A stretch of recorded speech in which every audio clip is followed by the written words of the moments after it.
Welcome to the Introverted Doctor podcast, the podcast that uncovers myths, mistakes, and misconceptions that hold healthcare professionals back from living their best life at work, home, and play. I'm Dr. Lalit Chawla, and with each episode, I'll be focusing on a different aspect, such as communication techniques, mindset, routines, tools, and strategies, with the goal to show how to eliminate anxiety, trip-ups, and unwelcomed results that come from ineffective communications.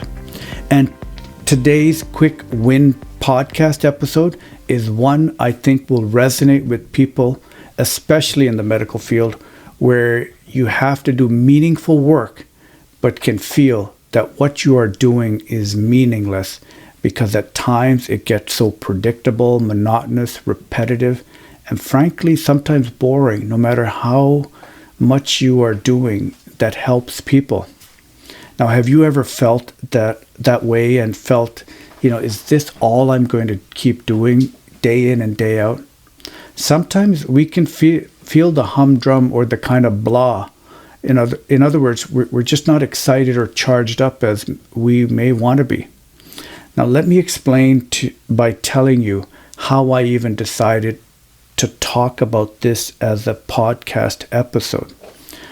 I was recently talking to a good friend of mine who I've known for over 30 years, and he's in the medical field.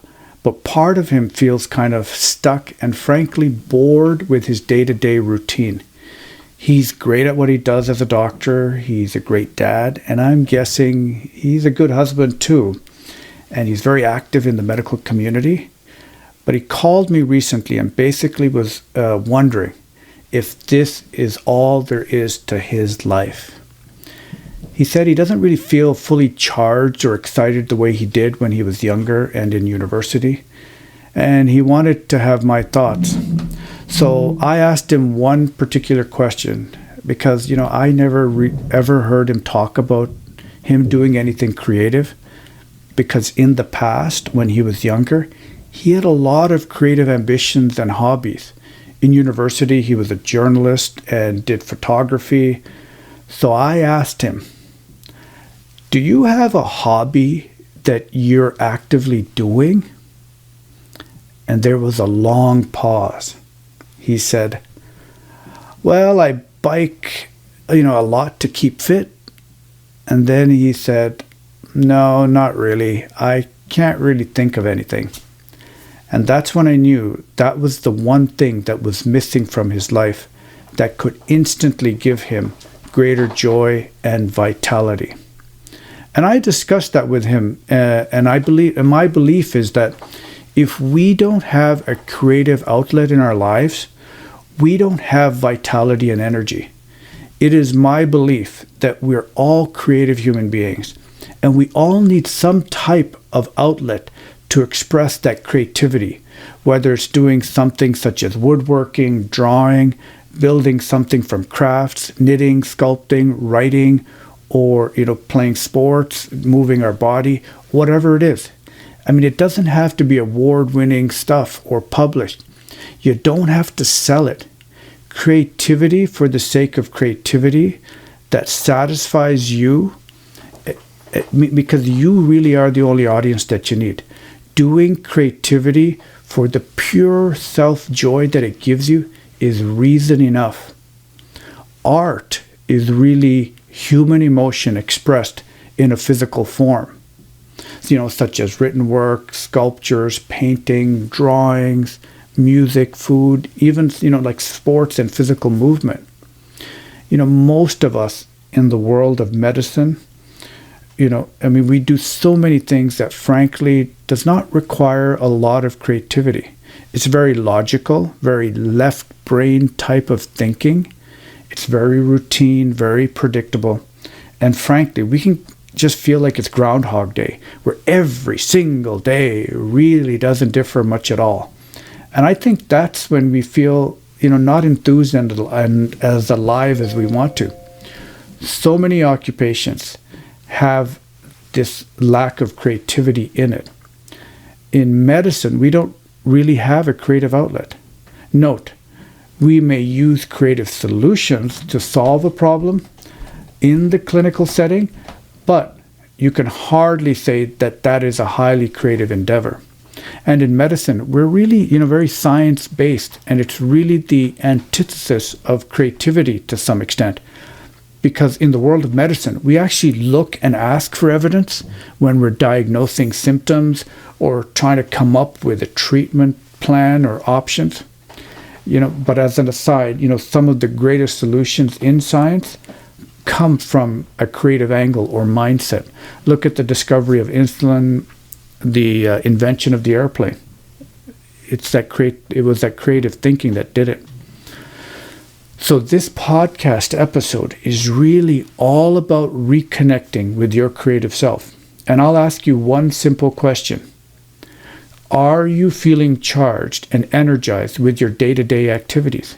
Are you feeling that sense of vitality and wonder daily and consistently? If you're not, I'm willing to bet that you aren't actively engaged in something creative enough or using your right side of your brain. If you look at the people who are happier and enthused, they have some creative outlet. And if you are doing that, then that is awesome, and I applaud you for that. And note, the most important thing is that you have to schedule your creative time daily or weekly in your routine and in your life. If you don't schedule it, it won't get done. You may have done that before and had creative things that you were doing regularly, but simply forgot to keep it into your calendar. And the next thing you know, months or years later, you've stopped doing it. Now, you don't have to do tons of it every day. And you may even only do it, 4 times a week or 3 times a week. But when you do those activities and schedule it, it will make you feel enthusiastic and alive, and something that you will look forward to. Now, you may be asking, Lalit, I'm not a creative person, or I don't know what to do. Well, the question and solution I have for you is, think about something that interests you or something that you always wanted to learn, whether it's music. As a sidebar, I used to take drum lessons, and I did that for about 6 months because it was something I wanted to do. But I decided I was too busy with other creative endeavors, so I didn't end up continuing with it. But all I made my goal was, I figured I could do at least a 30-minute lesson a week and then practice 10 minutes a day. And I had great fun doing it, and it was something I looked forward to, and it may be something that I may come back to at another time. But I kind of digress. But pick an area, whether you're writing a book, a novel, quilting, sewing, art, drawing, sculpting, acting, painting, woodworking, or craft. Try it out and see if you like it. Write a poem, write a story. If this catches your interest and you want to carry it on, then that's fantastic. Pursue it. Pursue it with a friend too. If you think that will add to your growth and vitality. When we're creating something, we are fulfilling a fundamental need to grow. And it's really one of our core basic human needs in order to thrive. Note, you can also, go online to YouTube and search areas to learn how to create things what that particular thing you may be interested in. So think about what's creative in your life. Are you feeling charged and excited daily and consistently? Or are you also asking the question, is this all there is to my life? I'd love to hear from you and what you do creatively. Please send me an email at lalit@theintroverteddoctor.com. So that's Lalit, Lalit, at theintroverteddoctor.com or at magicandmedicine.com. I'd love to hear from you. I know there are so many physicians that do something creative. You take a look at Dr. Melissa Ewan Innes, who's written so many great novels, and I'm reading one of them right now. And, Dr. Crosby, who was on the show, he's still, I think at age 72, still writing articles for the Medical Post and doing creative work. Remember, we are human beings that require a creative element in our lives. I hope this podcast served you in some way. And if you've enjoyed listening to this podcast, Please share with a friend or colleague and subscribe to us on Apple Podcasts, Spotify, or a different podcast app that you may like. And don't forget to leave a rating. Yeah, I know it seems like not a big thing, but it really makes a difference for helping other people find the podcast. I'm Dr. Lalit Chawla, and thank you so much for listening. Let's together make a greater and more effective community and inspire people to live with greater harmony and joy and magic in their lives.